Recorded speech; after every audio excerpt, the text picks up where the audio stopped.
Olha aí. Vamos ler os versículos 25 e 26, amém? Já agradeço a Deus, louvo a Deus pela oportunidade de mais uma vez trazer a palavra e agradeço a pastora que me confiou mais uma vez trazer a palavra do Senhor para os irmãos, amém? Eu conheço a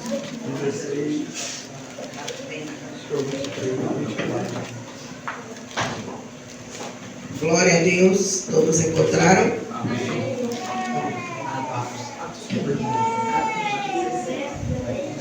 Atos 16, amém? Amém. E glória. Porrada aí. Vamos estar lendo. Todos encontraram?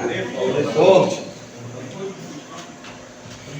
Por volta da meia-noite, Paulo e Silas oravam e cantavam louvores a Deus. E os demais companheiros de prisão escutavam. De repente, sobreveio tamanho terremoto que sacudiu os alicerces da prisão. Todas as portas se abriram e as correntes de todos os presos se soltaram. Glória a Deus. Eu peço aos irmãos que voltem aos seus assentos, glorificando o nome do Senhor. Amém? Glória a Deus. Nós estamos com o tema Rompendo Cadeias Ocultas pelo Poder de Deus. A igreja poderia falar comigo? Rompendo cadeias ocultas pelo poder de Deus. Glória a Deus. Então, muitos de nós podemos estar carregando cadeias ocultas e não percebemos. Muitos de nós podemos estar carregando cadeias ocultas. E o que são essas cadeias ocultas? São traumas, são feridas que não cicatrizaram, são traumas que eu e você podemos estar carregando, são pecados escondidos, são prisões espirituais, maldições espirituais que a pessoa carrega, que veio através de um familiar, ou quando você nasceu, algum familiar seu era envolvido em algum ocultismo, alguma seita, de ocultismo, e aí, sem querer, nós carregamos essas cadeias espirituais. Mas a boa notícia é que o poder de Deus quebra toda a cadeia. O poder de Deus lança por terra toda a cadeia espiritual, toda a prisão espiritual. Amém? Então, o texto, ele vai falar que nós vamos voltar um pouquinho aí no versículo 16, onde vai falar da jovem adivinhadora. Então diz que quando Paulo e Silas eles estavam indo para o lugar de oração, diz que foi ao encontro deles uma jovem possuída por um espírito maligno de adivinhação. E aí vai dizer o texto que aquela jovem, ela possuía o espírito maligno de adivinhação e ela dava muito lucro para os donos dela. Logo nós vemos que ela era o quê? Escravizada, Ela era uma escrava. Então, e ela dava grande lucro com as adivinhações, para aqueles donos dela.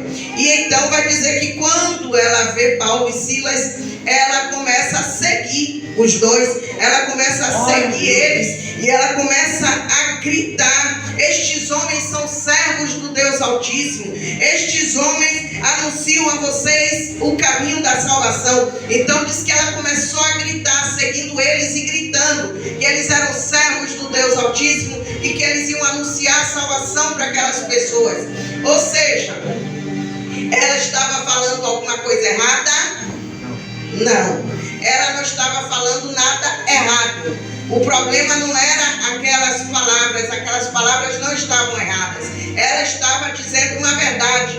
Eles eram servos do Deus Altíssimo e eles realmente estavam anunciando a palavra de Jesus, a palavra de salvação. Acontece que aquelas palavras não estavam vindo da menina. Aquelas palavras não eram dela. Era o demônio que usava ela. Era o demônio que estava nela, que estava falando. Então aquelas palavras, não tinha nada de errado com aquelas frases, mas aquelas frases não vinham dela. Aquelas frases vinham do espírito maligno que atuava naquela menina.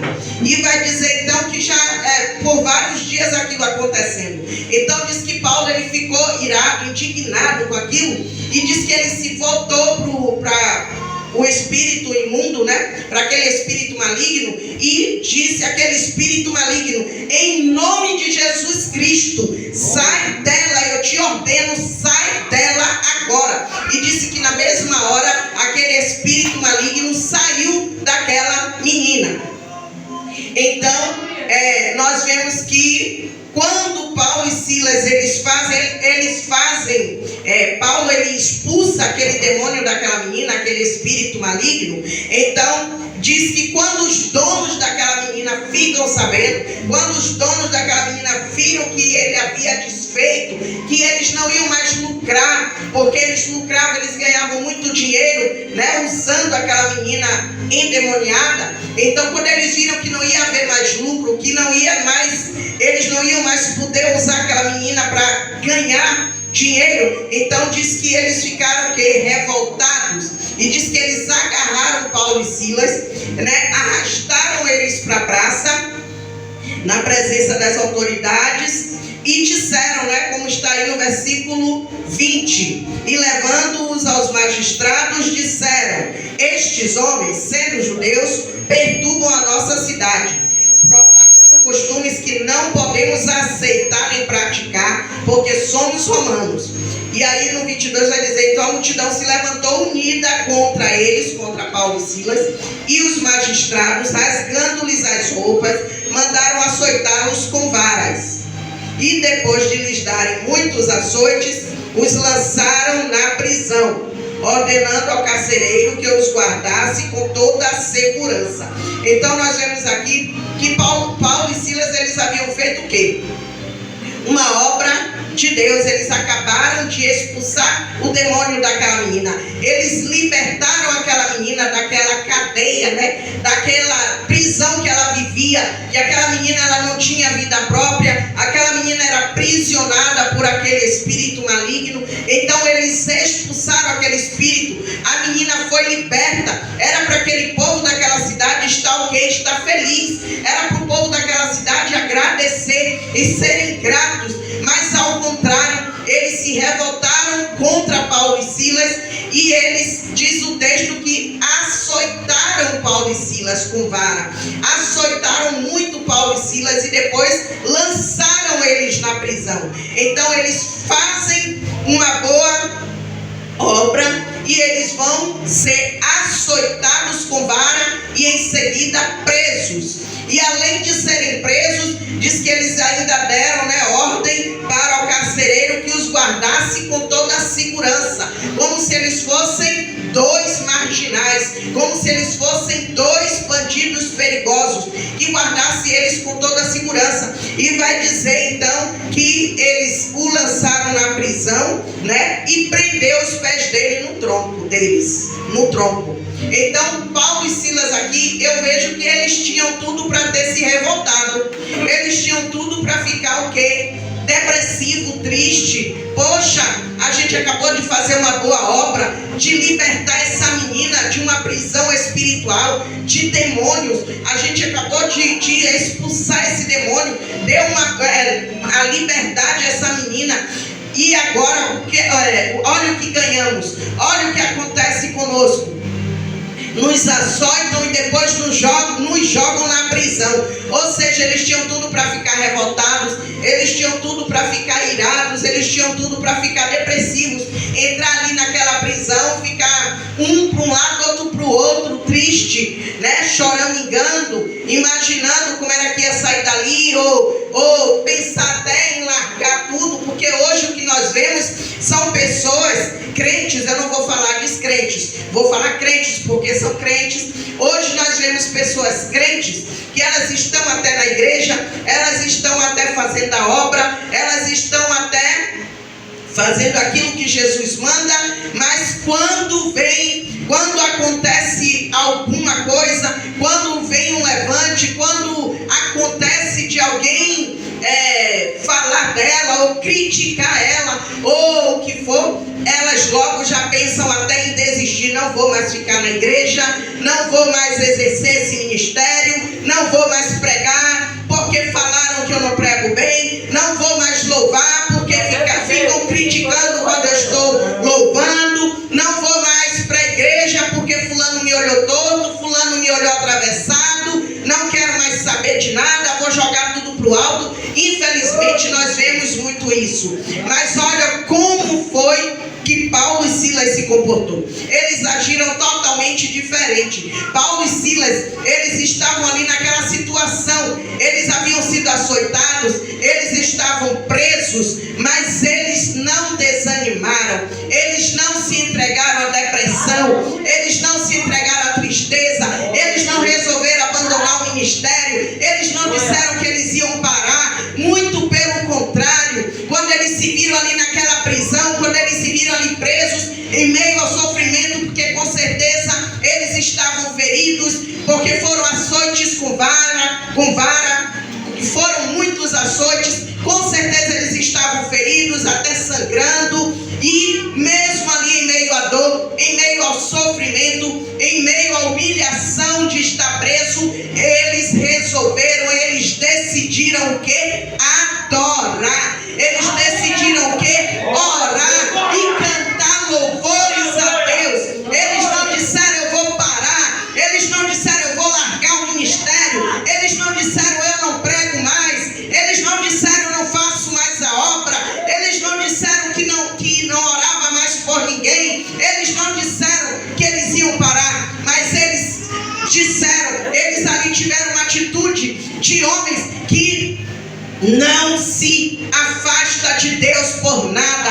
Eles ali tiveram uma posição de homem de Deus, que aconteça o que acontecer, eu não saio da presença do Senhor. Aconteça o que acontecer, eu não vou largar o ministério. Aconteça o que acontecer, eu vou lutar pelas vidas lá fora. Aconteça o que acontecer, eu não vou deixar de adorar. Então Paulo e Silas, eles sabiam, eles conheciam o Deus que eles serviam. E então eles vão fazer o que por volta da meia-noite? Orar e cantar louvores a Deus. Eles abriram a boca, eles não olharam o que estava doendo, eles não olharam a humilhação, eles não olharam a ingratidão daquelas pessoas, eles não olharam nada. E hoje em dia a gente vê pessoas que dizem: eu não vou mais servir a esse Deus, porque a ingratidão das pessoas é muito grande. Eu não vou servir mais a esse Deus, porque me criticaram, porque zombaram de mim. Eu não vou mais servir a esse Deus, porque estão me olhando de atravessado, estão me olhando torto. Eu não vou mais ficar na igreja, eu não vou mais participar de nada, eu não vou mais fazer nada para Deus. Então hoje em dia nós vemos pessoas, crentes, que são realmente cheios de mimimi, não aguenta porrada, não aguenta uma traição, não aguenta uma decepção, não aguenta. Então Jesus ele nos mostra que nós não devemos parar o ministério, não devemos parar a nossa vida com Deus, não devemos sair do caminho por conta de decepções, por conta de traumas, por conta de feridas que nos causaram. Não devemos abandonar Jesus por nada. E Paulo e Silas, eles nos deram esse exemplo. Eles mostraram que é possível sim, em meio à dor, em meio ao sofrimento, em meio à humilhação, em meio à vergonha, continuar adorando, continuar louvando, continuar fazendo a obra, continuar E nós vamos ver que enquanto eles oravam ali, enquanto eles cantavam naquela prisão, de repente, como nós lemos aí no 16, sobreveio o tamanho terremoto que sacudiu os alicerces da prisão. Todas as portas se abriram e as correntes de todos os presos se soltaram. Ou seja, o poder de Deus desceu ali. Enquanto eles cantavam, enquanto eles oravam, o céu estava em movimento. Enquanto eles cantavam, enquanto eles oravam, o Senhor fez a obra, o Senhor fez o milagre, o Senhor enviou um terremoto, mas foi um terremoto de glória, foi um terremoto onde as portas daquela prisão se abriram e onde as correntes, não só de Paulo e Silas, mas de todos os presos, se soltaram. Ou seja, nós vemos aí a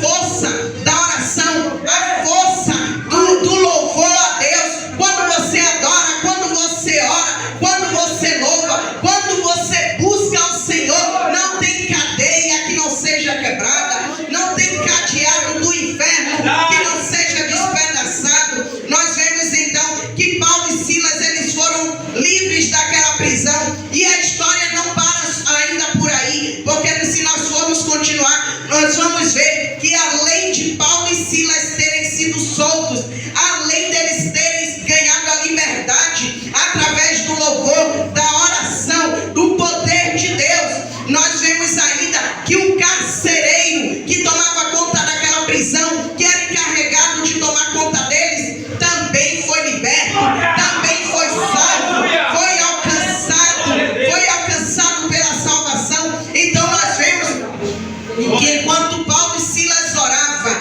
o céu estava trabalhando. Então enquanto você está aqui orando, enquanto você está aqui louvando a Deus, enquanto você está aqui adorando, o Senhor está trabalhando no meio da sua família, o Senhor está quebrando correntes espirituais dentro da sua casa, no meio da sua parentela, no meio da sua família. Então enquanto você ora, enquanto você adora, o céu trabalha em seu favor, o Senhor trabalha em seu favor, o poder de Deus desce e cadeias são quebradas, correntes são quebradas, cadeados são despedaçados e vidas são libertas. Glória a Deus. Então nós vemos que só Deus quebra cadeias, só Deus rompe cadeias ocultas. E nós vamos ver também outro exemplo, é de Pedro, aí mesmo em Atos. Os irmãos podem abrir se quiserem, amém? Em Atos 12, onde vai falar que Pedro, ele estava ali na prisão, né? Vai dizer que Herodes, ele começa a perseguir Pedro e Tiago, e vai dizer então que ele manda matar Tiago à espada, né? E quando ele vê que os judeus, eles ficam alegres com aquilo que ele fez, que ele acabou de fazer, então ele manda prender Pedro, ele manda lançar Pedro na prisão. E olha que covardia, além dele mandar lançar Pedro na prisão, diz que ele ainda manda entregar, né, colocar 4 escoltas, cada uma com 4 soldados, para guardar Pedro ali na prisão, para que Pedro não, na linguagem deles, para que Pedro não tivesse nenhum meio de escapar, para que não tivesse nenhuma forma de Pedro ser liberto. Acontece que enquanto Pedro estava guardado ali na prisão, o texto vai dizer no versículo 5 que havia oração incessante pela igreja, pela vida de Pedro. Ou seja, a igreja estava orando incessantemente em favor de Pedro. A igreja estava clamando pela libertação de Pedro. A igreja estava orando em favor da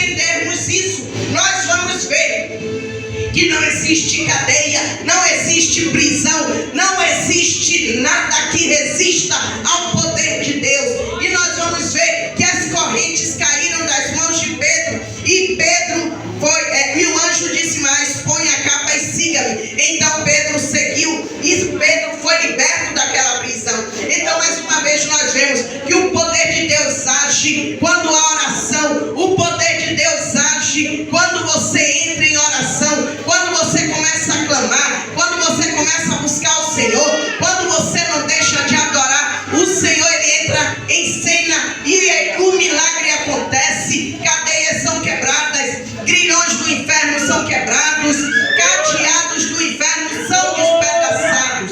Então nós vemos a igreja glória. Então nós vemos que cadeias ocultas são rompidas pelo poder de Deus, né? Cadeias ocultas, elas são rompidas pelo poder de Deus. Não tem cadeia, não existe cadeia que não seja quebrada, não existe corrente que não seja quebrada. Então, como eu falei, Pedro e Paulo e Silas, né, dois exemplos de homens de Deus que foram libertos pelo poder de Deus, foram libertos através da oração, através do louvor. Então você pode perguntar, como eu já estou dizendo, mas vocês podem perguntar entre aspas, não perguntem nada. Mas vocês podem perguntar para vocês mesmos: mas como que eu posso ganhar a liberdade? Como que eu posso ser livre dessas cadeias? Como que eu posso ser liberto? Então você pode ser liberto pelo poder do nome de Jesus. Você pode ser liberto pelo poder do nome de Jesus. Quando você confessa a Jesus os seus pecados, quando você se arrepende e quando você decide largar, quando você decide que você não quer mais aquilo para a sua vida, Jesus, ele entra em cena, Jesus, ele entra em ação, Jesus, ele te liberta, Jesus, ele te sara, Jesus, ele cura as suas feridas, Jesus, ele sara as suas feridas, ele liberta você e ele muda a sua história. E eu posso te dizer com toda a convicção, com toda a certeza, as cadeias, elas são ocultas, como o tema diz. As cadeias são ocultas, porque nós não podemos ver com os nossos olhos, mas quando Jesus te liberta, quando Jesus entra em cena, quando Jesus te livra, te liberta dessas cadeias, então logo todos irão ver a novidade de vida, todos irão ver a transformação que o Senhor fez na sua vida, todos irão ver o milagre, todos terão que ver aquilo que Jesus fez na sua vida. E nós vamos ver um grande exemplo disso na Bíblia. Aleluia! Da história do Gadareno, lá em Marcos 5. Nós vamos ver que aquele homem, ele era possuído por uma legião de demônios. Pense aí, imagine, uma legião de demônios, mais de 6.000 demônios.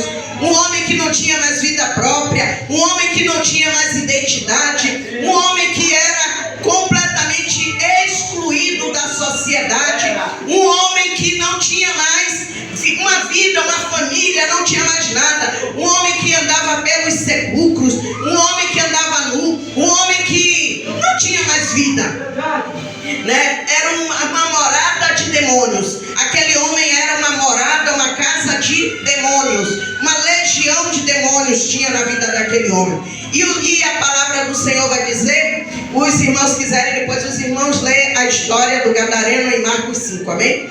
Que Jesus, quando Jesus coloca o pé ali naquela cidade de Gadara, então diz que aquela legião que estava naquele homem, diz que vem correndo ao encontro de Jesus, né? E se lança ali aos pés de Jesus e começa a gritar, e começa em desespero a gritar: por que você veio nos atormentar antes da hora? E Jesus, Filho do Deus Altíssimo, por que vieste nos atormentar antes da hora? E ali, por que eles gritaram daquela maneira? porque eles sabiam que Jesus já tinha ordenado que eles saíssem daquele homem. Então, Jesus, ele libertou aquele gadareno. Jesus expulsou aqueles demônios daquele gadareno. E o texto vai dizer que então, quando Jesus expulsa aquele homem, então agora ele volta a ter vida, ele volta a ter uma identidade. Aquele homem agora que antes não tinha mais vida, aquele homem que antes vivia pelos sepulcros, agora estava liberto, agora estava livre, agora tinha sido livre daquela cadeia espiritual onde ele vivia aprisionado. Aquele homem agora era uma nova criatura, era um novo homem. E aí nós vamos ver, como eu falei para os irmãos, o que eu posso fazer para viver a liberdade em Cristo. Então nós vamos ver que o gadareno, quando ele é liberto, o que é que acontece? Ele logo pede para seguir Jesus. Ele pede para seguir Jesus. E Jesus então diz a ele que não, mas Jesus envia ele para contar a novidade de vida, para contar as maravilhas que ele fez na vida dele. Jesus diz: vai, volta para sua família e conta as maravilhas, e conta o que eu fiz na sua vida. E diz que aquele homem, então, aquele homem saiu dali tão grato, aquele homem saiu dali com uma gratidão tão grande, tão feliz da vida, de se ver liberto, tantos anos vivendo aprisionado por aquela cadeia de demônios, tantos anos aprisionado naquela cadeia espiritual, cheio de demônios. Aquele homem se viu liberto, Jesus o libertou, e a gratidão daquele homem era tão grande, aquele homem estava tão grato, que ele disse que imediatamente ele pediu para seguir Jesus. E como Jesus disse a ele que não permitiu que ele o seguisse, mas disse a ele: volte para casa, volte para sua família e conte o que eu fiz na sua vida. E disse que aquele homem foi todo feliz, aquele homem foi alegre, contar a novidade de vida, contar, testemunhar o que Jesus fez na vida dele. E ele não falou só para a família dele, ele não se contentou só em falar para a família. O texto vai dizer que ele saiu por toda a Decápolis. O que é Decápolis? São 10 cidades. Então ele saiu por toda a Decápolis, testemunhando o milagre, testemunhando as maravilhas de Jesus, testemunhando o que Jesus fez na vida dele, contando o testemunho para que vidas fossem também alcançadas. Então, o que é que eu e você podemos fazer quando Jesus já nos libertou, quando Jesus já quebrou cadeias na nossa vida, quando Jesus já nos resgatou, já nos trouxe das trevas para a luz? Nós devemos também ser gratos como aquele homem. Nós devemos também ser gratos e testemunhar, contar a novidade de vida. Devemos testemunhar, falar do amor de Jesus, falar o que Jesus fez por nós, falar o milagre que Jesus realizou na nossa vida e ganhar outras vidas para Jesus.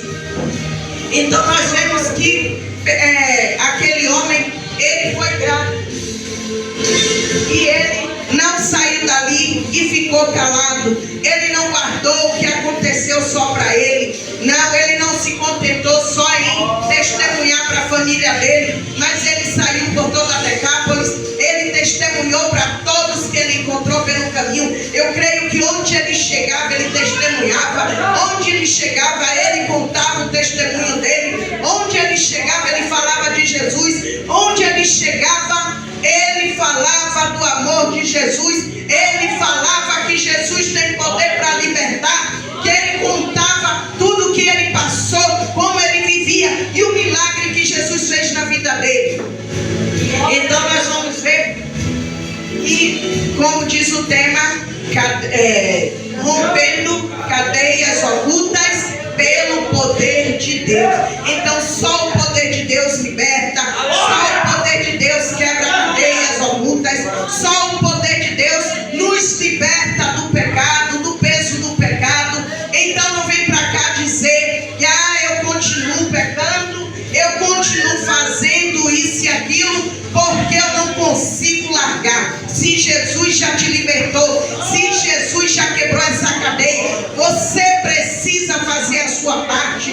Você precisa entender que você precisa agora viver uma vida com Deus, viver uma vida com Jesus, viver uma vida de oração, viver uma vida de jejum, de consagração, louvar a Deus, para que você não volte mais atrás, para que você não caia mais na prisão novamente. Então, quando nós entendemos que o poder de Deus liberta, que o poder de Deus quebra cadeias, que o poder de Deus rompe cadeias, quebra cadeados, quebra prisões espirituais, quando nós entendemos isso, nada mais pode nos aprisionar, nada mais pode nos aprisionar, nada mais pode nos fazer escravizados, nada mais pode nos prender. Quando nós entendemos que o poder de Deus, que o poder que há no nome de Jesus liberta e quebra qualquer cadeia, nada mais pode aprisionar a mim e a você. Então você só não é liberto quando você não quer ser liberto. Você só não é liberto, você só não abandona o pecado quando você mesmo não decidiu largar esse pecado. Porque quando você decide, quando você toma uma atitude, quando você toma a decisão de não pecar mais, quando você toma a decisão de viver uma nova vida em Cristo, logo você vai buscar.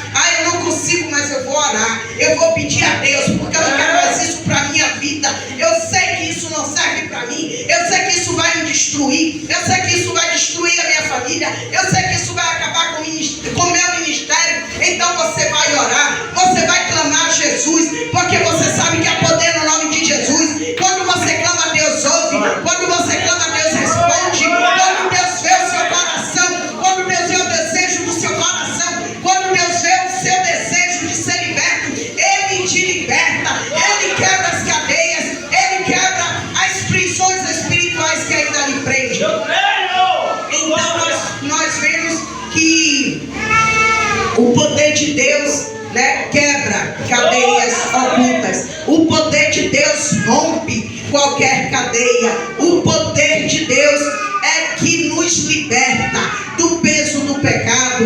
O poder de Deus é que nos liberta dos traumas, é que nos liberta da depressão, é que nos liberta de tudo aquilo que aprisiona a nossa alma, de tudo aquilo que nos aprisiona. Então, quando eu e você entendemos isso, quando eu e você entendemos que o poder de Deus nos liberta, nós não vamos mais nos conformar em viver carregando cadeias ocultas, cadeias espirituais. Quando eu e você entendemos que o poder de Deus liberta, que o Senhor Jesus tem poder para nos libertar, para quebrar cadeias, nós não vamos mais aceitar essas cadeias nos aprisionarem, nós vamos rejeitar essas cadeias, nós vamos tomar posição e nós vamos dizer: a partir de hoje eu não aceito mais isso para a minha vida, a partir de hoje eu não aceito mais essa escravidão na minha vida, a partir de hoje esse pecado não me domina mais, a partir de hoje esse trauma, essa depressão não vai mais me atormentar, a partir de hoje esses pensamentos malignos que querem destruir a minha vida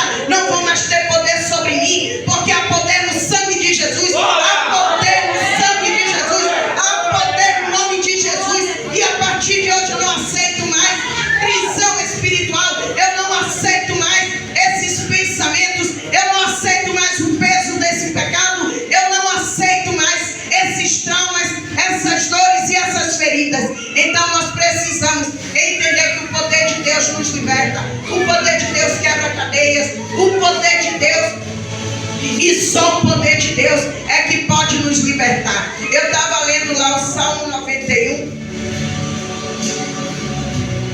e no Salmo 91, logo no capítulo 1, todos conhecem, vai dizer o que? Aquele que habita no esconderijo do Altíssimo, a sombra do Onipotente descansará, Então, olha bem o que é que o salmista diz: aquele que habita onde? No esconderijo do Altíssimo. Então, você quer ser liberto das cadeias que lhe aprisionam? Você quer ser liberto do peso do pecado? Você quer ser liberto dos traumas? Você quer ser liberto das maldições ocultas, hereditárias, ou enviadas, ou familiares, que te acompanharam por tanto tempo? Então não saia do esconderijo do Altíssimo, porque quando você está no esconderijo do Ele vai te guardar, Ele vai te proteger. Você vai estar descansando, você vai estar seguro. O esconderijo do Altíssimo, eu entendi assim. Vamos fazer assim. Por exemplo, eu quero muito ser liberta. Eu quero muito ser liberta. A igreja pode. Eu quero muito ser liberta de tal pecado. Um exemplo. Então, o que é que eu vou fazer? Se eu quero muito ser liberta, a palavra do Senhor diz que aquele que habita onde? O esconderijo do Altíssimo. A sombra de quem? Do Onipotente, o Todo-Poderoso, o grande El Shaddai, aquele que tem todo o poder nas mãos, aquele que tem poder para quebrar cadeias, aquele que tem poder para quebrar cadeados do inferno, aquele que tem poder para quebrar grilhões do inferno, aquele que tem poder para repreender e expulsar todo o mal. Então, quando eu descanso, quando eu me abrigo, quando eu habito, olhe bem, habito, não é passar de passagem, não é você estar de passagem no esconderijo do Altíssimo. Como assim? Por exemplo, se eu quero estar habitando no esconderijo do Altíssimo, eu entendo o seguinte: bom, tem culto de libertação, eu estou lá. Tem culto de adoração, eu vou. Tem culto da família, estou lá. Tem evangelismo, eu vou. Tem obra para fazer, estou dentro. Por quê? Porque eu habito no esconderijo do Altíssimo. E aquele que habita no esconderijo do Altíssimo, a sombra do Todo-Poderoso, a sombra do Onipotente, descansará. Ou seja, quando você habita no esconderijo do Altíssimo, não é quando você vai de passagem, não é quando você vai de vez em quando, não é, hoje eu fui pro culto, amanhã não precisa ir. Olha aí. Eu vou pro culto só no domingo, crente domingueiro, né? Eu vou pro culto no domingo, durante a semana eu não vou não, porque eu trabalho a semana toda, chego muito cansada, então domingo eu vou lá. Domingo. Durante a semana eu chego no trabalho e vou descansar. Você não está descansando no esconderijo do Altíssimo. Você não está habitando no esconderijo do Altíssimo. Você está fazendo uma visitinha. E uma visitinha não vai lhe dar o direito de ter toda a proteção. Porque a palavra diz que é aquele que habita, é aquele que está diariamente, é aquele que está o tempo todo no esconderijo do Altíssimo. Então como é que eu posso estar no esconderijo do Altíssimo? Se a igreja tem culto 4 dias na semana, os 4 dias eu vou. Se chego em casa, eu estou cansado, eu estou com sono, mas se eu preciso orar, porque eu preciso falar com o Altíssimo, eu preciso falar com o Onipotente, com o Todo-Poderoso, então eu estou com sono, eu estou cansada, mas eu vou vencer esse sono, eu vou lutar com ele, mas eu vou orar. Se eu não aguentar orar ajoelhado, eu vou orar andando pela casa, mas eu não vou deixar de orar. Então, habitar no esconderijo do Altíssimo é você estar constantemente com Deus, é você estar diariamente com Deus, o tempo todo com Deus, é você verdadeiramente estar com Deus. Então, o salmista ele diz: aquele que habita no esconderijo do Altíssimo, a sombra do Onipotente descansará. Então, quando nós habitamos no esconderijo do Altíssimo, quando nós guardamos a palavra do Senhor, quando nós nos enchemos da palavra, quando nós nos enchemos da palavra, nos enchemos do Espírito, então nós somos libertos de todas as cadeias, a nossa família é liberta, ainda que você não esteja vendo nada acontecendo. Muitas vezes você ora por um familiar, muitas vezes você pede a Deus em oração para libertar um parente, alguém da sua família, e você olha com seus olhos carnais e você acha que não está acontecendo nada, que a pessoa continua fazendo tudo do mesmo jeito, continua tudo a mesma coisa. Mas você precisa entender que quando você ora, quando você busca, o céu entra em movimento, Deus trabalha, ainda que você não esteja vendo, mas o Senhor está trabalhando, o Senhor está agindo, o Senhor está operando, e quando você menos esperar, o milagre vai chegar. Porque eu entendo também uma coisa: o milagre na minha vida e na sua não é no meu tempo e não é no seu tempo. As coisas não acontecem quando eu e você queremos. As coisas não acontecem na nossa hora. É na hora de Deus, é no tempo de Deus. O que nós não podemos é desistir de orar. O que nós não podemos é desistir de adorar. O que nós não podemos é desistir de clamar. Porque no tempo de Deus o milagre acontece. Nós vemos na história de Ana. Ana era estéril? Sim. Acontece que eu vejo o seguinte na história de Ana. Ana era estéril. E ali a gente vai ver, né, que ela era mulher de Deus. Sim ou não? Ana era mulher de Deus. Ana subia para adorar. Nós vamos ver que Ana vivia depressiva, angustiada, triste, porque ela não podia ter filhos. E ela via Penina tendo filhos. Eu creio que Penina todo ano paria e Ana nada. Então a mulher de Deus era quem? Ana. Mas parecia aos olhos carnais que quem estava sendo abençoada? Penina. E Ana, que era mulher de Deus? Não, nada. Mas o que é que eu parei para analisar? O que é que eu parei e vi? O que Deus tinha com Ana era diferente. O que Deus tinha com Ana não era no tempo de Ana. O que Deus tinha com Ana não era na hora que Ana queria. Deus, ele era como se fosse assim. Ana, ela, na verdade, ela não era estéril. Deus, o texto diz o quê? Que Deus, o próprio Deus, fechou a madre dela. O próprio Deus. Então você, de imediato, você pode olhar assim e dizer, poxa, mas que Deus é esse? A mulher de Deus, a mulher orava, a mulher ela subia para adorar. E Deus, o próprio Deus vai e fecha a madre dela, causando essa tristeza nela, causando essa angústia, essa depressão nela.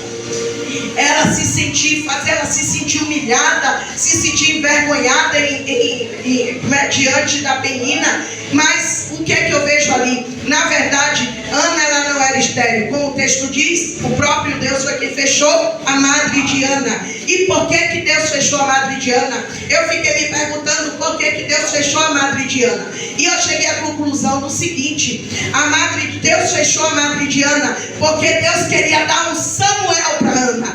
E Samuel não podia nascer qualquer mês. Samuel não podia nascer em qualquer ano. Samuel não podia nascer em qualquer tempo. Tinha tempo certo para Samuel nascer. Tinha o ano certo. Tinha o mês certo. Tinha o dia certo para Samuel nascer.